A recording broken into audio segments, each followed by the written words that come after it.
In a move that has sent shockwaves through the corridors of power, King Charles III has just bestowed a new, highly unusual title upon his disgraced brother, Prince Andrew. This isn't a return to royal duties.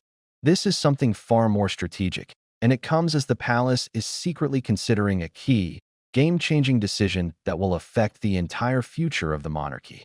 Before we reveal the exact title and the shocking reason behind it, you need to be subscribed with notifications on. What is happening behind the scenes at Buckingham Palace right now is a high-stakes political chess game, and this new title for Andrew is the king's most daring opening move. You will not want to miss what happens next. For years, Andrew has been the royal family's #1 problem. Exiled, stripped of his military roles and his Royal Highness style, and living as a ghost in Royal Lodge. The official line was that he was finished, but now, the king has thrown him a lifeline, a title so unexpected, so seemingly contradictory, that it has left royal commentators scrambling for answers. This is not an act of forgiveness. It is an act of cold, hard political calculus. If you're ready to understand the king's master plan, hit that like button right now. The algorithm needs to know that the public is waking up to the real game being played. The walls have ears, and the truth is finally leaking out. The monarchy is in a state of transition, and Prince Andrew, against all odds, has just been given a role to play. To understand the sheer audacity of this move, you must remember the depth of Andrew's exile. He was, for all intents and purposes, politically and publicly dead to the institution. King Charles's slimmed-down monarchy was built on the idea of cutting away dead weight, and Andrew was the heaviest piece to be jettisoned.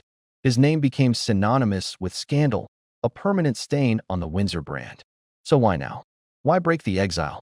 The answer lies not in the past, but in the future. The palace is acutely aware of its vulnerabilities. With a small core of working royals, the institution is fragile. King Charles and Prince William carry the overwhelming burden of public duty.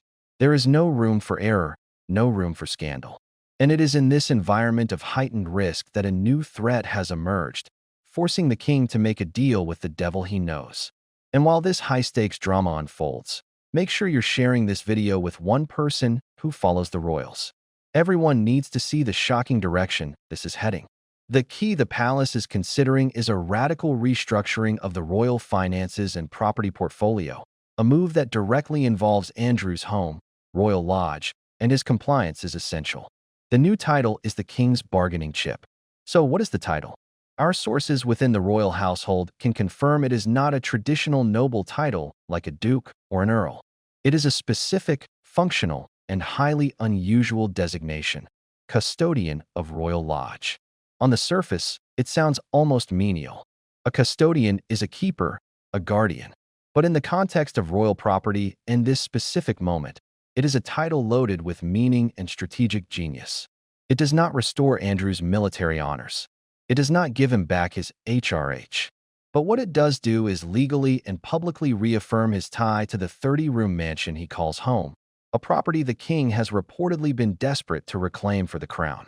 This title is a masterstroke of legal and PR maneuvering. For Andrew, it is a face-saving measure. He is no longer just a disgraced prince squatting in a royal palace. He is its official custodian. It gives him a shred of dignity and a formal, documented connection to the property. For the king, it is the first step in a much larger property negotiation. By formally acknowledging Andrew's role, he is creating a framework for a negotiated settlement, potentially offering Andrew a more modest property elsewhere in exchange for peacefully relinquishing his custodianship of this prime royal asset.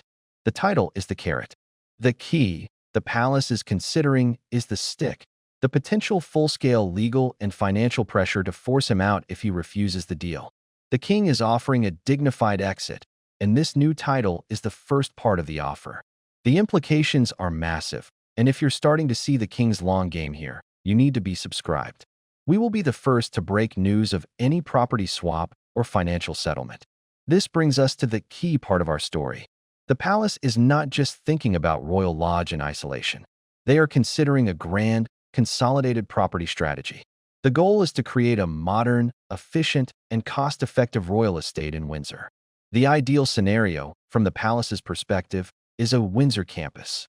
This would involve consolidating key family members in a tighter geographic area for security, efficiency, and public relations.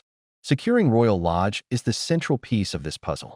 With Royal Lodge under Crown control, it could be repurposed as a royal academy, a headquarters for one of the family's charities, or even a residence for a future, less senior royal like Princess Beatrice. It is too valuable an asset to leave in the hands of a non-working, scandal-plagued royal. The new title for Andrew is the opening gambit in this multi-million-dollar property negotiation. The king is formalizing the conflict to resolve it. This entire strategy has the fingerprints of the Prince of Wales all over it. William is known to be a modernizer with a sharp eye for finance and public perception. He understands that the monarchy's future depends on its ability to adapt, streamline, and present a united, purposeful front. Allowing his uncle to remain in a 30-room mansion contradicts that entire vision.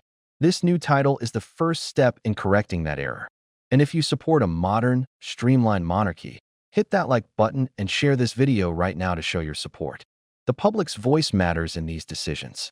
The billion-dollar question is, will Prince Andrew play along? Andrew is a man with nothing left to lose except the roof over his head. He has dug in his heels at Royal Lodge, reportedly telling friends he will never leave. For him, this new title could be seen as a victory, a sign that the palace is finally acknowledging his right to be there. He may use this newly formalized position to dig in even deeper, believing the title gives him greater legal standing. However, he is also a man facing immense financial pressure. The upkeep on Royal Lodge is reported to be in the hundreds of thousands of pounds per year. Without royal funding, his resources are finite. The king's offer, a new, fully maintained, and more private home, coupled with this dignified new title, might eventually look like the only sane option. It's a choice between a gilded prison of his own making or a comfortable, if reduced, retirement. The palace's strategy is to make the latter option so attractive and the former so financially and legally burdensome that he has no choice but to accept. This new title is the honey that disguises the medicine. It's a classic case of offer you can't refuse palace style. The fallout from this move will redefine how the monarchy handles its internal crises.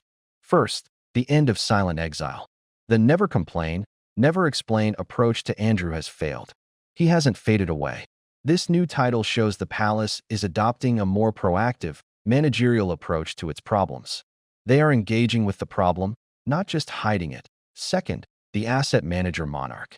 King Charles is acting less like a distant patriarch and more like a ruthless CEO of Monarchy plc. He is consolidating assets, cutting liabilities, and repurposing underperforming divisions. This is the slimmed-down monarchy in its most literal and brutal form. Third, the king's pragmatism. Charles has proven he is willing to make cold, unsentimental decisions for the good of the institution. He exiled his son Harry and is now strategically managing the exit of his brother. The message is clear: no individual is bigger than the crown. King Charles has given his brother a new title not as an honor, but as a tool. It is the key he is using to unlock a door that has been shut for years. The palace is considering a key move that will reshape the royal estate for a century. In the Game of Thrones, even a title can be a weapon. And the battle for Royal Lodge has just begun. Who will win? This story is evolving by the hour.